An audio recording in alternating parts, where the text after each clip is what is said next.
Ponele. Ponele. Cuento la primera historia de engaños que tengo acá. A ver. La primera historia de engaños tiene que ver con la película El Padrino. Esta película es del año 1972, dirigida por Francis Ford Coppola y basada en la novela homónima de Mario Puzo. ¿Sí?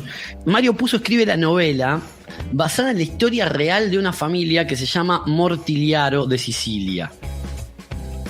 ¿Sí? Una familia mafiosa de Sicilia. Él la lleva a esta novela que es El Padrino, y de ahí Francis Ford Coppola la adapta al cine.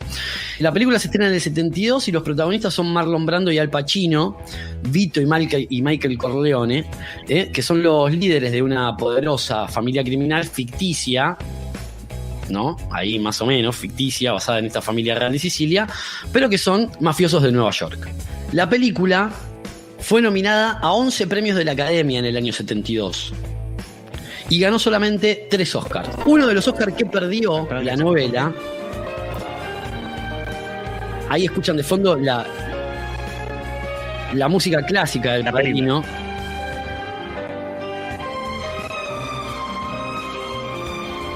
Con esa melodía clásica. Claro, esta era la banda sonora que tenía la película en el 72. Y acá la historia. ¿Por qué no ganó la película como mejor banda sonora original en su categoría? Resultó ser que la canción del Padrino, esta que estamos escuchando de fondo, no era la primera vez que se utilizaba en el cine. ¿Cómo que no? Cuando la Academia se dio cuenta de que esta banda sonora ya se había utilizado en una película previamente, decidió directamente descalificar de la categoría a la melodía. ¿Sí? El autor de la banda sonora se llama Nino Rota, o se llamaba, no sé si estará vivo. Realiza un refrito de él mismo. Él mismo se hace un refrito de una composición de él, ¿sí? Y la pone para la música del Padrino. ¿Qué fue lo que refritó? Refritó una música también compuesta por él para una película del año 1958 que se llamaba Fortunella.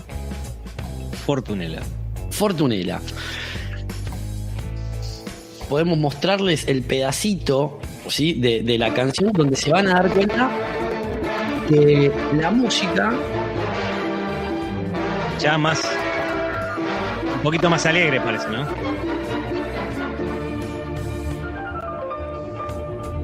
El tema fue que Nino Rota había compuesto esta música para la película Fortunella, y cuando se hace El Padrino dice, bueno, le vamos a cambiar un poco el tempo, le vamos a cambiar un poco, digamos, lo alegre, se lo vamos a cambiar por algo un poco más lúgubre, que tenga que ver con la mafia, y la estrena.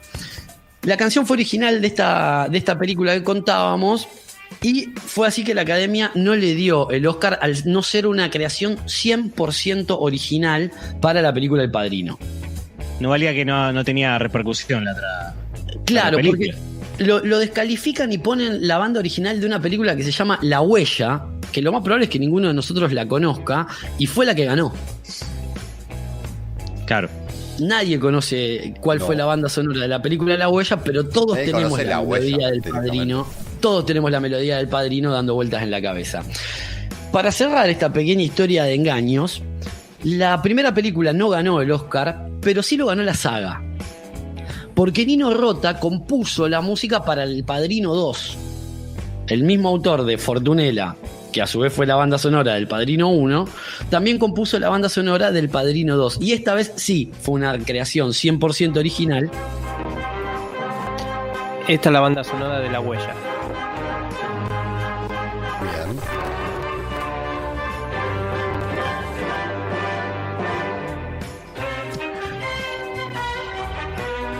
Venía medio por la misma onda, ¿eh? Y la época era orquestas. Claro. El tema es que, bueno, si bien la película El Padrino 1 no ganó el Oscar como mejor banda sonora, sí lo gana la saga, porque en El Padrino 2 las composiciones originales de Nino Rota ganan el Oscar. ¿Sí? He ahí un pequeño engaño de cómo un refrito del año 1958, 20 años después, casi 20 años después, Sí, o sea, fue utilizado para la película El Padrino. Bueno, pero está bien. Es raro porque no deja de ser un refrito, pero no deja de ser como una creación propia de él. Exacto. La discusión un poco está ahí, ¿no? Porque él no es que plagia a otro. No, lo que pasa es que premian a la película, a la sonido No le de dan la el Oscar, por eso. Exacto. El tema era que la composición, según la academia de los miembros de la academia, lo que dicen es que la composición tiene que ser 100% original para la película que se está nominando. Y acá ya había sido utilizada en una película previa. El chabón cayó con un tema nuevo, que había... Era su tema, pero Claro. lo que pasa es que le había cambiado algunos pequeños detalles. No, se dio cuenta que la película anterior no había salido para nada, no había ganado nada, dijo, bueno, pongámosle en esta de que tiene más ficha para Que yo ganar. lo hice. Yo tengo una historia de otra canción también, ¿sí? A ver. Todos sabemos de un tema clásico de Soda Stereo, que es el primer hit de la banda, que se llama Persiana Americana, ¿sí? Fuera de foco, inalcanzable, y no me acuerdo la letra, pero Irreversible, casi intocable. resulta que... Claro, sí, yo te prefiero irreversible, casi intocable. Que el tema es así, no es un engaño, en realidad. El tema tiene sus derechos como corresponden y todo. No es un engaño, sí, pero lo engañaron un poco al autor de la canción. A ver. El autor de la canción se llama Jorge Antonio Dafuncho y no tiene nada que ver con el pelado Dafuncho de las pelotas. ¿De las pelotas no tiene nada que ver? No tiene nada que ver. Este era en la década del 80. Él era un recién graduado de la Escuela de Arte José Pipo Ferrari de Luján, ¿sí? Es un muchacho oriundo de Moreno, ¿sí? Pelos largos, un Renault 6. Cuenta un poco la historia. Que escucha un programa de radio conducido por el famoso Don Lupo, ¿sí? Que se llamaba Submarino Amarillo, haciendo referencia a lo que es Beatles. Sí. Este programa hacía un concurso que era como, ¿te animas a meterte en la historia del rock nacional? Y era una propuesta para que gente mande letras de canciones y las personas que ganaban las letras pueden grabar su tema con Hit, la banda de Pablo Guyot, de Alfredo Todd y de Iturri. Sí. La banda de la época, todos sabemos de Por Amor, todos temas de los 80, de Hit, y obviamente Soda Stereo, ¿sí? Entonces él escribe un texto porque está muy evocado por lo que era el cine negro y todas las películas de policiales y todo, estaba muy metido en eso Jorge Dafuncho, y escribe la letra de una canción que le dijo, obviamente, Persiana Americana. Encima la letra no tiene nada que ver con el original, pero ahora les cuento por qué, ¿sí? La letra, a ver, se las leo un poco como era lo original. Dice, una persiana americana, rayas horizontales quebrándote la cara, afuera la ciudad, las bocinas y el calor, las paletas de un ventilador dando vueltas lentamente, ese cartel luminoso que te incendia la cabeza. ¿Querés olvidar? ¿Y qué queda? Solo esperar e encender un cigarrillo más. Ese era un poco el tema original de Persiana Americana, ¿sí? Mira, una Resulta imagen que, muy una imagen muy de policial, ¿no? O sea, una imagen muy de policial negro. Llegan más de 10.000 letras al concurso de Tom Lupo y la radio anuncian al ganador del concurso, un tema que grabó Hit, que la verdad no pasó al olvido también, con esas cosas que pasan en el concurso de radio, y el tema de Persiana Americana. Pero hay un inconveniente acá. A ver. Cuando ganaste el concurso, dice, ¿sabes lo que pasa? Soda Stereo va a retirarse del concurso, pero no le puede poner música al trabajo que hiciste, ¿sí? Igual vení a la radio, te invitamos, vení, nos conocemos, todo el otro. Y Jorge, o Dafu, como le decían, asiste al programa, en la semana siguiente asiste al programa de radio para conocerse con Soda. Él, como es profesor de arte, lo que él dice, bueno, yo me quiero meter en rock nacional, así que voy a llevar mis grabados, mis dibujos, a ver si le sirve de tapa de disco a Soda, o alguien de ahí, ¿no? Así que se presenta al estudio de radio con eso, y cuando se presenta, obviamente, Soda no está. Soda se fue. Soda no está, Soda se fue. Hicieron otra canción con eso. Se acabó. Entonces dice, y Tom le dice, che, mirá, a Gustavo le gustó mucho tu letra, está muy buena tu letra, pero la verdad no podemos hacer nada. Entonces, che, ¿no me pasás el teléfono, Gustavo? Así le agradezco por todo. Mirá, no te puedo pasar el teléfono de Gustavo. Si querés te doy el teléfono del manager, ¿sí? Sí. Obviamente, le da el teléfono al manager, el manager le dice, sí, ¿cómo? Dejame todo que yo después se lo paso a Gustavo. Cosa que nunca pasó, nunca le pasó nada, nunca se acercó a nada y se perdieron.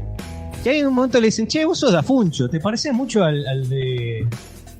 Te puede contactar con el otro Dafuncho, con el de Sumo. El de las pelotas. El de Sumo, entonces... lo contactan con más que con Dafuncho, con el manager de Sumo, y va a una reunión con Luca y con todos los Sumos, y le lleva también las tapas de disco para ver si pueden pertenecer a algo, ¿no? Si de algo. Dijiste año 83, ¿no?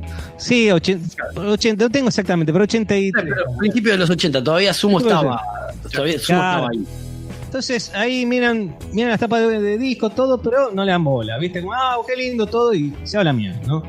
Dice que también en el momento él tenía un contacto con un bajista de Calamaro también, por el 80, y que él hablando con el bajista le acerca unos libros en particular, que Calamaro después los utiliza, dice, che, ¿me devolvés los libros? No, ¿sabes que me los pidió Calamaro?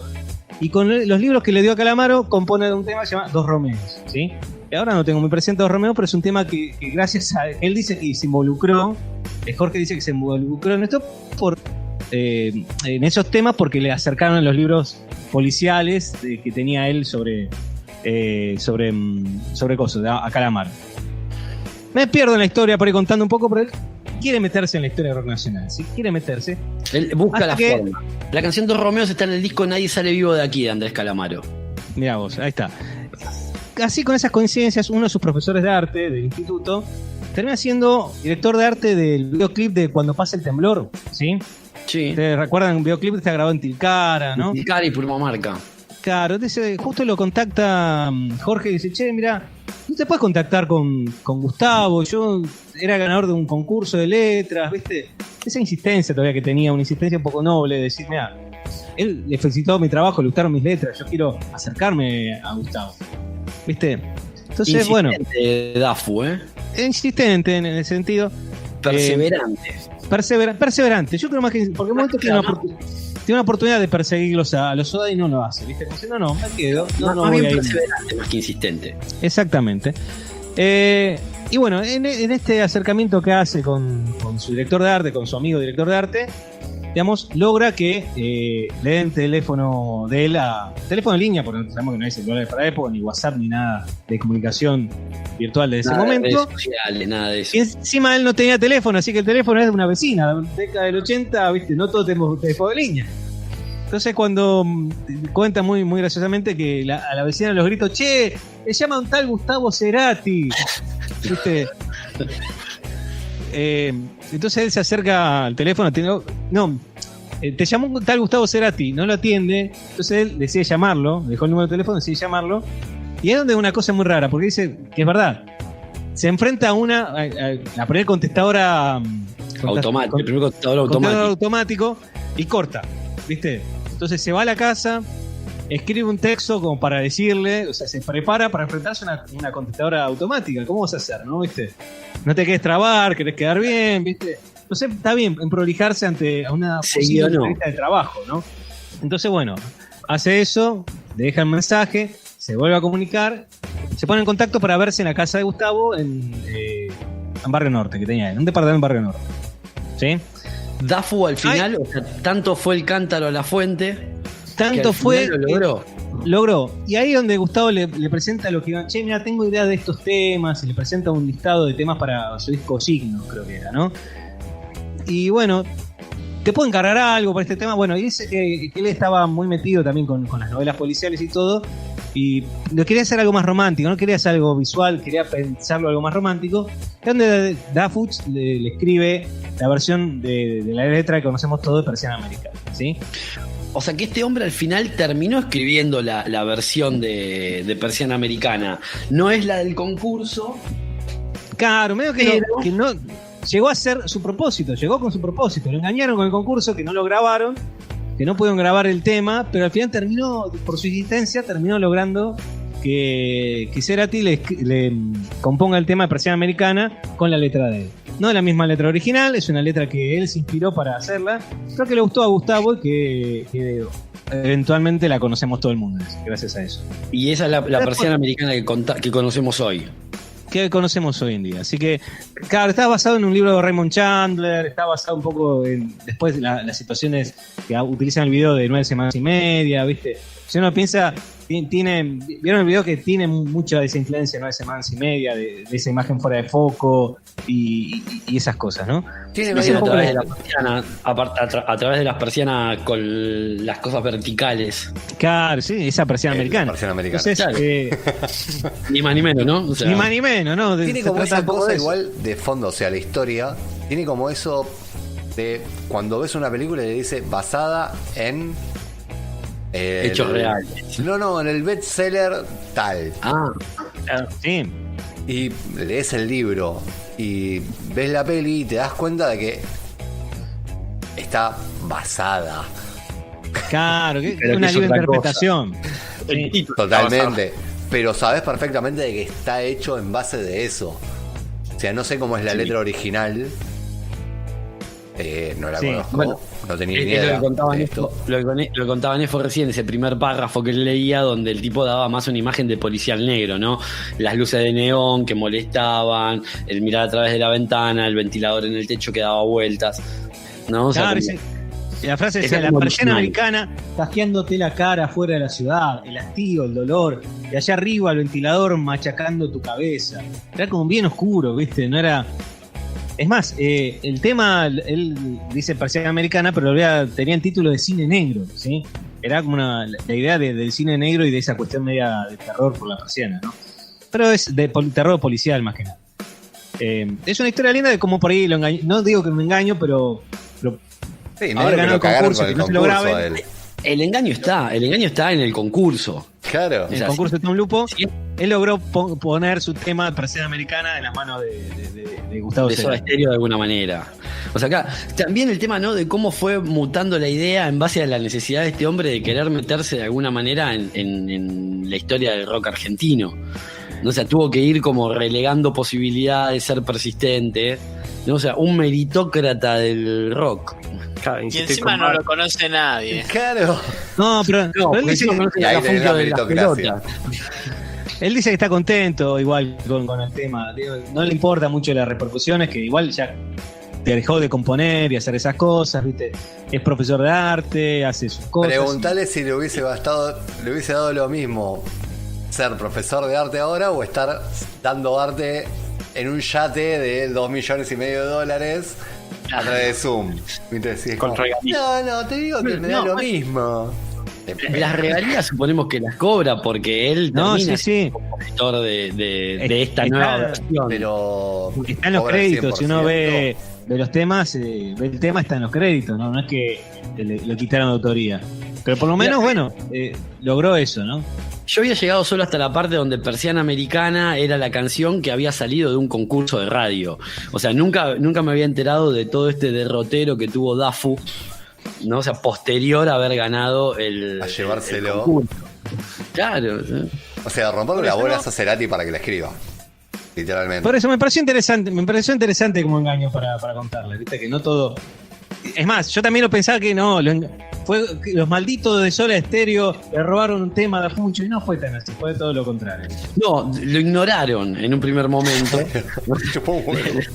O sea, directamente, ni siquiera se tomaron el laburo de cagarlo, ¿no? O sea, directamente lo ignoraron. Y bueno, y después por la persistencia de este hombre, termina igual trabajando con ellos. Bueno, sobre el tema de ignorar las cosas y A ver.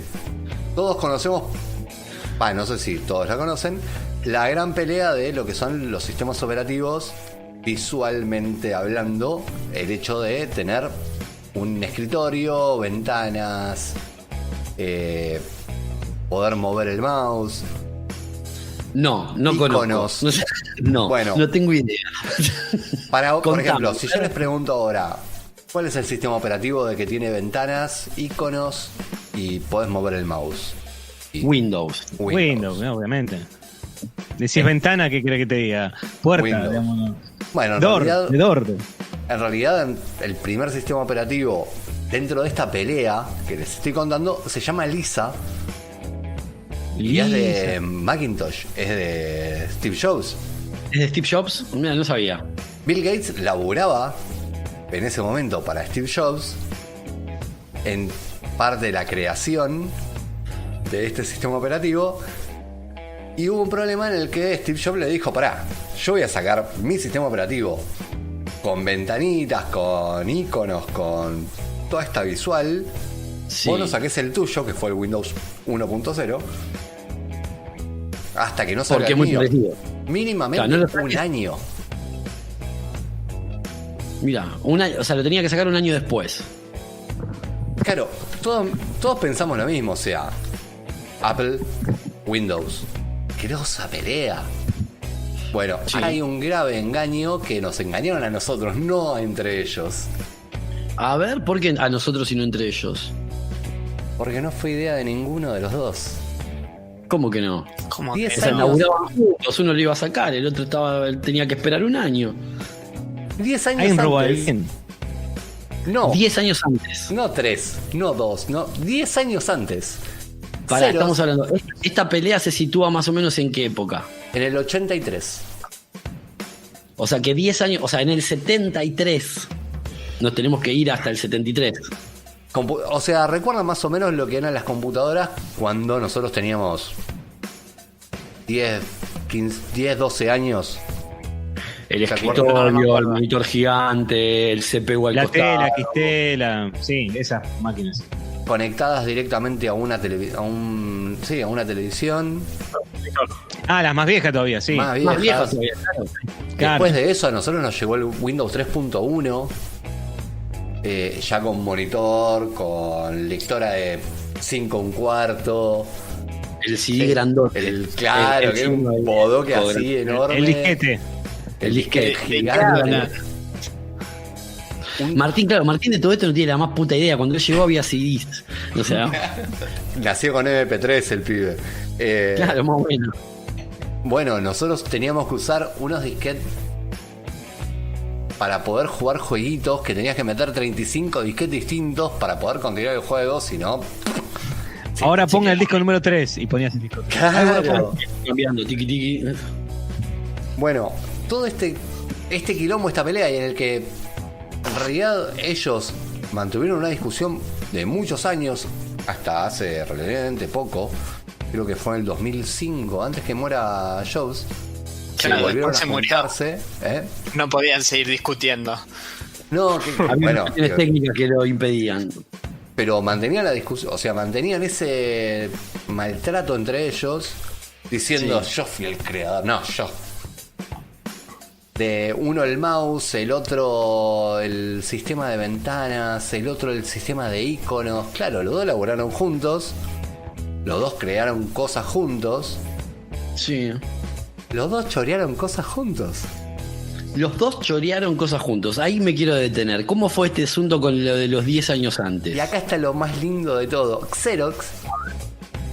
Xerox, sí. Ah, tiene una empresita chiquita, sí.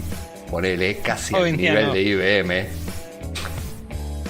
Era, bueno, Era Xerox. O sea, todos tuvimos una impresora Xerox. Que la- ¿cómo se llama? La de cabezal continuo, era así se le decía. Claro. Matriz de puntos, el la PC. matriz de puntos, las que imprimían hojas y hojas y hojas y nunca paraban si querías. Claro, Claro. con los agujeritos al costado, con todos esos agujeritos alrededor. Esa es la matriz de puntos, justamente. Exactamente. Bueno, esa empresa, un par de ingenieros ahí en software, para hacerse Sí. más fácil para ellos, crearon dos cosas. A ver, Una, la conexión a través de cable de Ethernet, la previa a la internet era eso. conectar dos computadoras Claro. para que se comuniquen entre ellas. Claro, no por una red, sino que vos tenías una computadora en un escritorio, otra en otro, y ponían un cable para poder estar conectadas. Conectadas esas dos computadoras solas, ¿no? Obvio. Claro. Pero es el principio de lo que es Internet. Gracias Es a el principio de ellos. lo que estamos haciendo ahora. Claro. Y lo segundo... Claro, pero conectar un cable Ethernet hoy en día a una máquina también es posible, ¿viste? Transmitirle datos de una se máquina. mantiene exactamente igual. Es más, tiene muchos de los principios de comunicación siguen siendo los mismos. O sea, Claro. la base sigue siendo la misma. Sí, Y sí, lo mismo. segundo- Bien, entonces ellos lo primero que crean es el Ethernet, que es conectar dos máquinas juntas, y la segunda. Se llama Xerox Alto, que es el sistema operativo visual con mouse, ventanas e iconos en el escritorio. O sea, el poder cliquear arriba del archivito de Word y que se abra, todo eso. Claro, Word no existía porque, bueno, es de Microsoft, pero claro, Pero todo eso que hoy nosotros hacemos como algo, lo damos como por hecho, como algo normal.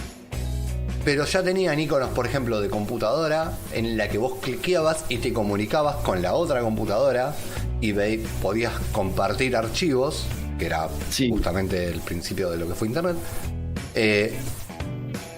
Podían hacer, no sé, cambiar de ventana a ventana, teniendo distintas operaciones en lo mismo que vos veías, porque antes de eso era toda escritura. O sea, vos escribías Claro, todo por comando comandos escritos. y se abría un programa y vos lo ejecutabas, después lo cerrabas y abrías el siguiente. Por ahí lo que nos sonaría más de nuestra época era el DOS. Claro. Claro. Que era esta cosa de escribir comandos. Nuestra época.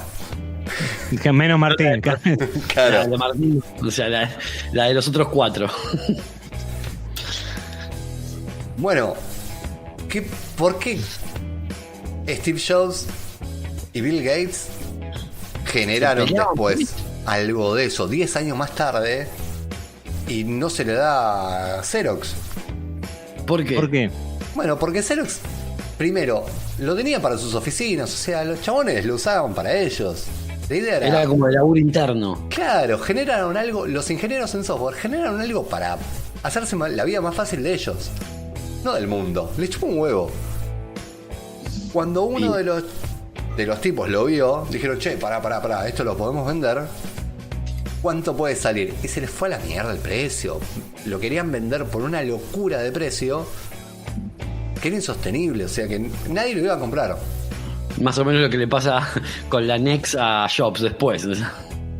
Pero claro, hay dos personas en esta historia que estuvieron dando vuelta por Xerox y que después laburaron juntos y que encima se llevaron un montón de ingenieros de software a su nuevo A su empresa. emprendimiento. Y Mirá. sí, son Bill Gates y Steve Jobs. Qué choreadores número uno los dos, ¿viste? Bueno, viste que bueno, con Jobs sobre todo o sea, yo porque por ahí no conozco tanto la historia de Bill Gates y tengo como algunas referencias así muy puntuales sobre Steve Jobs. Pero Steve Jobs tiene un problema por cuando crea el iPhone. Una de las cosas que crea para el iPhone es que los iconos del teléfono tengan el cuadradito redondeado. Sí, Hoy en día nosotros ves el del WhatsApp es redondo, el de Twitter es más cuadradito, hoy hay como variedad, pero en un momento él quería que los iconos de su teléfono, del primer teléfono que iba a largar, sean redondeados porque le parecía que estéticamente eran hermosos. Bueno, y él se lo chorea a Samsung. Tienen un juicio por eso. Steve Jobs tiene otro juicio por la marca Apple. Porque quienes tenían un sello discográfico que se llamaba Apple en la década del 70, los Beatles. De hecho, el logo de la discográfica de los Beatles, que era Apple, era una manzana verde. claro, Y el pero ahí, icono de Apple es una manzana mordida. claro, ahí hay una diferencia y la manzana encima- mordida tiene una historia del porqué. Él estaba en un momento totalmente... Comía solo manzanas, Steve Jobs. No.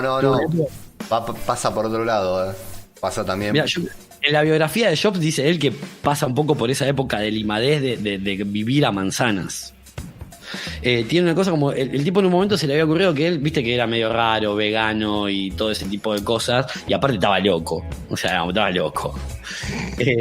No se bañaba y ese tipo de cosas, entonces el tipo en un momento era como su dieta era vivir a manzanas. Mira, no la sabía esa. Lo Y parece sé que es de ahí un poco se le cae la idea cual Newton, ¿no? O sea, cual Newton cuando Porque uno de los primeros logos de Apple es Newton con la manzana que le cae. Con la ley de la gravedad. Claro, Y pero después lo de la termina- manzana mordida pasa por otro Pero- lado. Pasa A ver. por el creador de la máquina Enigma. Turing. Por Turing. Mira, no sabía eso. ¿Por qué? ¿Y por qué lo mordido? O sea, ¿por qué lo de la manzana mordida?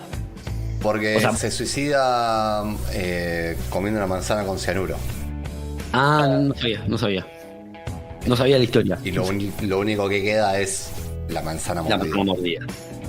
Hablando de tecnología y bandas argentinas, A ver qué tenés. A ver. A ver qué tenés vos. ¿en qué se relacionan los pericos con un escándalo y el primer hacker argentino? En el ritual de la banana. Porque era una A los bananas.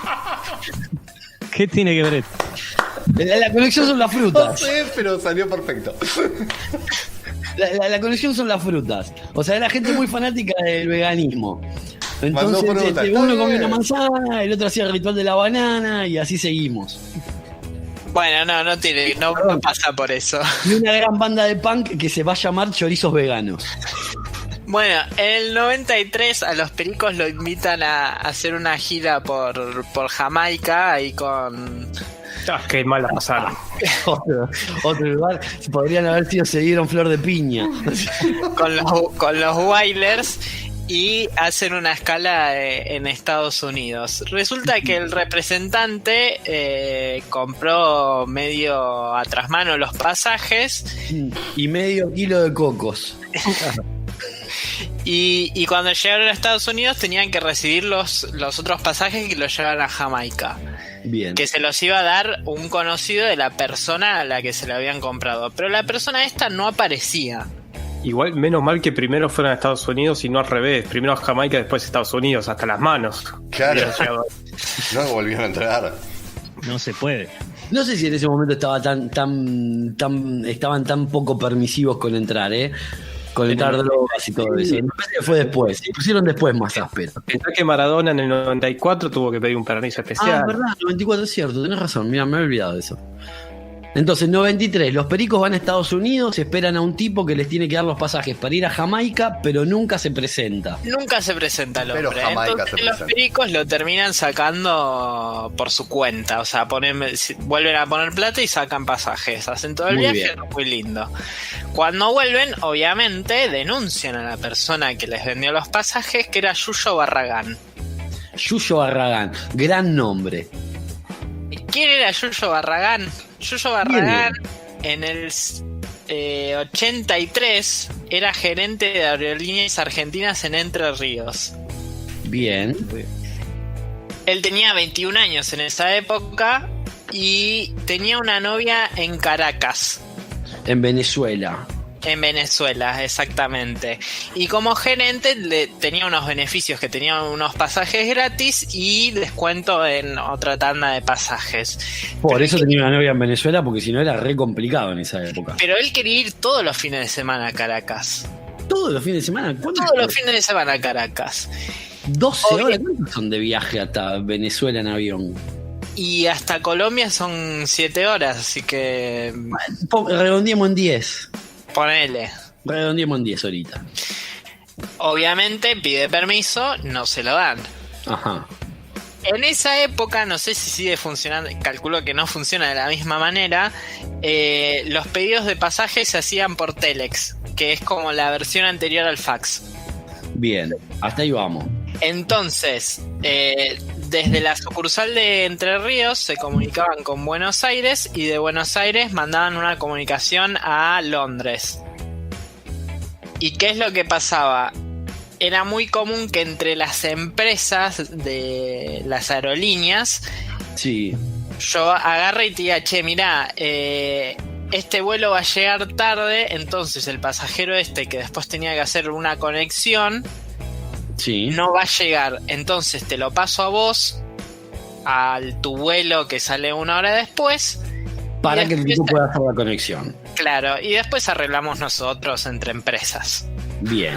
El hombre descubrió como muchas veces la conexión entre Entre Ríos y Buenos Aires no era como muy instantánea y él cobraba comisión por cada venta que hacía, Yuyo Barragán descubrió que él podía hacerse pasar por Buenos Aires y pedir directamente que emitan los pasajes.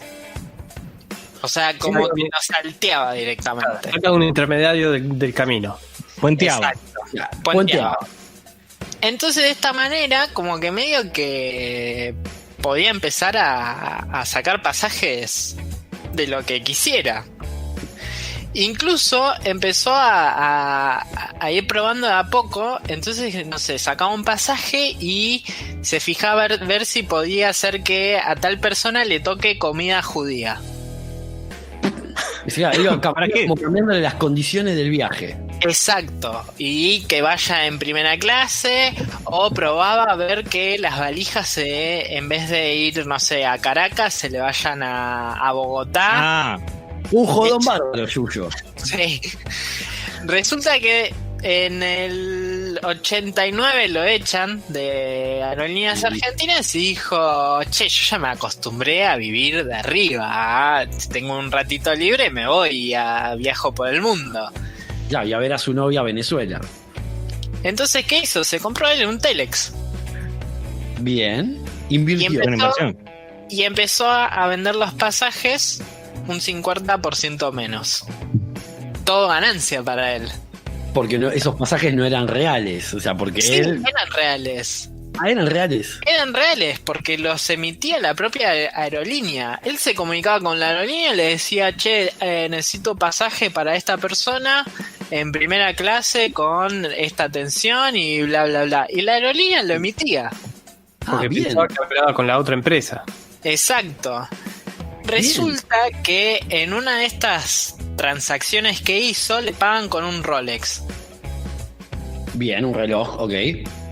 Y él lo lleva a la relojería y como que medio que empiezan a sospechar. ¿Empiezan a sospechar de que el reloj sea original o empiezan a sospechar del tipo que le llevaba el reloj? ¿De dónde había sacado el reloj? Bien. Entonces le hacen la denuncia en la policía y la policía le dice, ¿y de dónde sacaste el reloj? Y no tenía forma de probarlo. De justificar cómo había conseguido. De justificar cómo había comprado el reloj, porque no tenía ninguna factura, no tenía nada. Entonces no le quedó otra que contarlo. ¿Y ahí qué fue lo que contó? ¿Contó esto que hacía? Contó cómo vivía él, cómo vivía su vida, contó todo lo que hacía. La policía no le creyó. O sea, él contó que vivía de que se había comprado un Telex y estafaba a compañías aéreas vendiendo pasajes al 50% porque todos creían que se comunicaban entre compañías aéreas. Exacto. Y la policía no le creyó. Entonces, ¿qué hizo? Usó el Telex de la comisaría para comprar un pasaje. Para comprar pasajes. Joder, ¿en serio? Sí. Y se los vendió a los pericos. Y ahí como que los policías dijeron, bueno, puede ser que nos esté diciendo la verdad.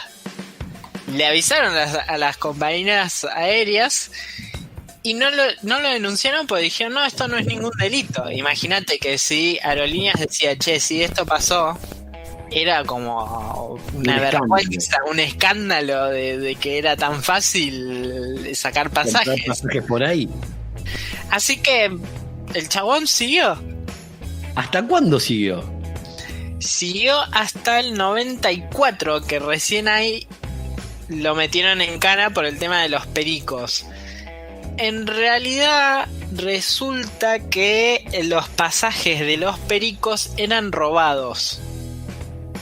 Ajá. Y él dice que no tenía necesidad de hacer eso porque lo sacaba gratis. Claro, si ya los estaba engañando de otra forma, ¿para qué me los voy a robar? Entonces ahí es medio confuso. Incluso hay como una leyenda de que Yuyo ayudó mucho en la guerra de Malvinas porque a los vuelos de ingleses agarraba y llenaba el avión de pasajes que sacaba él y los aviones viajaban vacíos. O sea, como haciéndoles perder guita. Claro. Y ese es el primer hacker argentino. ¿Ese es el primer hacker argentino? Sí. Yuyo Barragán, el primer hacker argentino. Mirá vos. Mira vos. Y hablando de otro argentino, de otro robo, ¿y cómo se llama el primer sistema operativo de Lisa y de Mac y el de Xerox, El de- alto. Bueno, este argentino es el que fue el cerebro del robo de la Mona Lisa. Eso. ¿Se robó un sistema operativo? No, mentira. El famoso cuadro de Mona Lisa de Da La Vinci. Gioconda, de Leonardo da Vinci. Que se encuentra en el Museo del Louvre. Claro, ese mismo. En 1911, el 21 de agosto, desaparece Desaparece la Gioconda. la Gioconda, que en realidad no es un cuadro que no está hecho de tela, sino que es está pintado sobre un trozo de De madera. Claro.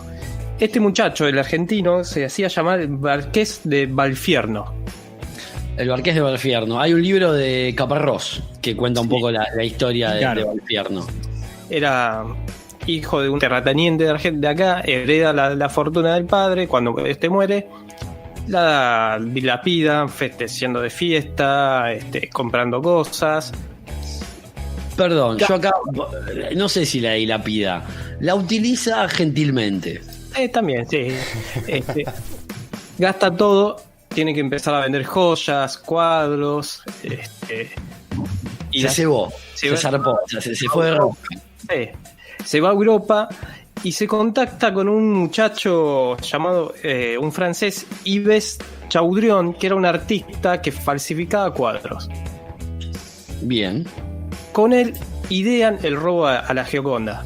El Marqués Valfierno le dice: hacete 6 cuadros de la Gioconda. No uno, 6. Había precavido. Claro, y él empieza a ver los movimientos del Louvre, se hace amigo de un trabajador del Año museo. más o menos de esto, dijimos, 1911. 1911.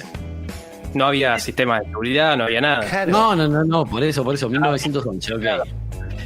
Empieza a contactar con un trabajador llamado Vincenzo Perugia, un italiano.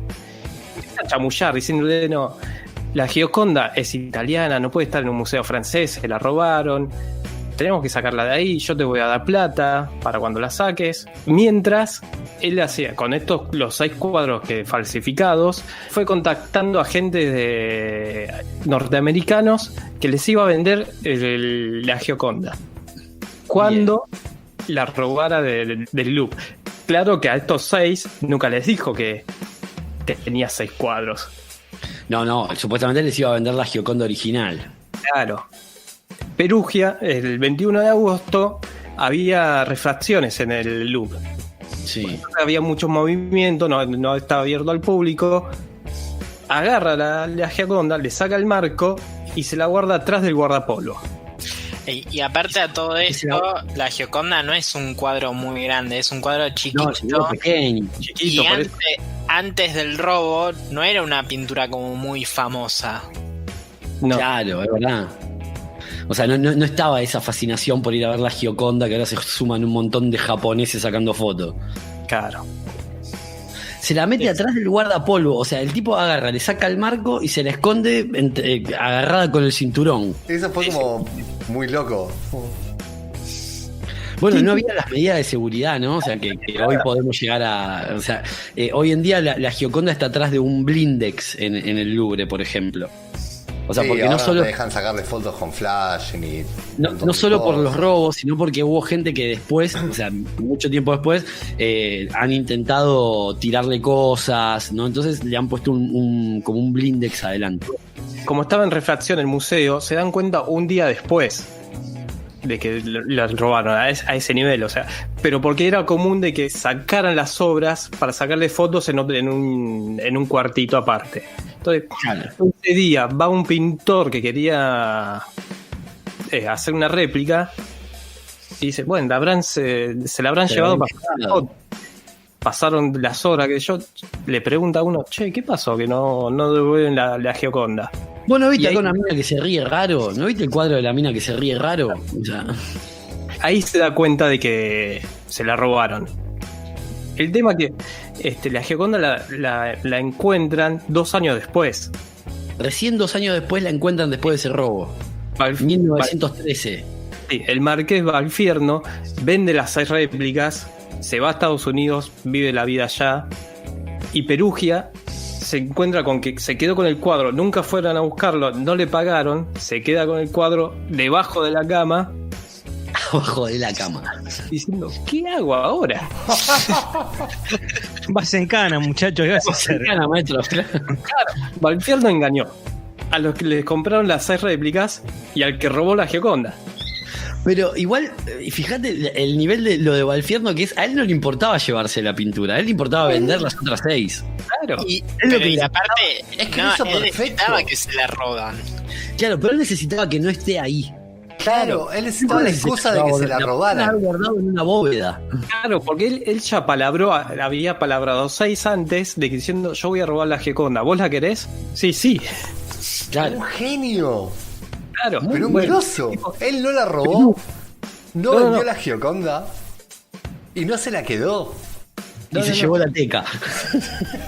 Hizo Perugia, copias suficientes para vivir de eso. Eso también lo bueno. Perugia, 2 años después, va a Italia, se contacta con una galería de arte. Che, ¿querés la Gioconda?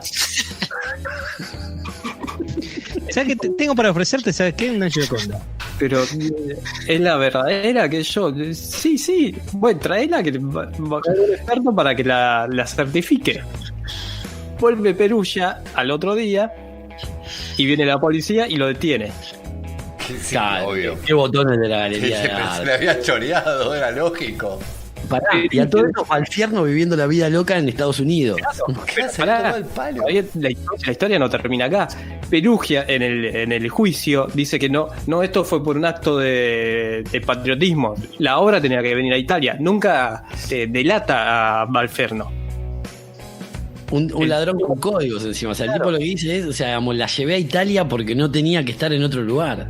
Claro. Perugia va en cana, arregla por decir, bueno, es patriotismo, en Italia lo juzgaron, no en Francia. Entonces, bueno, por patriotismo le damos 2 años nada más. Es negocio. Está Bueno. bien. Negocio. Bien. El tipo nunca delató a Valfierno. ¿Cómo se entera la gente de que Valfierno había sido la cabeza del robo? Porque antes de morir, dan una entrevista en el 33 a un periodista norteamericano diciéndole que él había sido el que robó la Gioconda. Lo único que le dice, vos publicá esta nota cuando yo me muera. ¿Y lo Está cumple bien. el periodista? Sí, Bien. porque yo estaba viejo. El periodista dice, y yo tenía 88 años y le cumplí el deseo. Esperé, o sea, y se la publiqué después. Y hoy no se sabe muy bien quiénes compraron esas 6 réplicas. Porque ¿quién va a decir, che, a mí me debe plata porque yo compré la Gioconda? Pero vos compraste algo que robaste. Yo tengo en casa una Gioconda trucha. Pará. ¿Quién? Lo mejor de todo que entre esas 7 Giocondas, quizás no se sabe cuál es la real. Ponele que podés seguirnos en Instagram, Spotify, YouTube, Twitter, Facebook. como ponele_podcast. Ponele _podcast.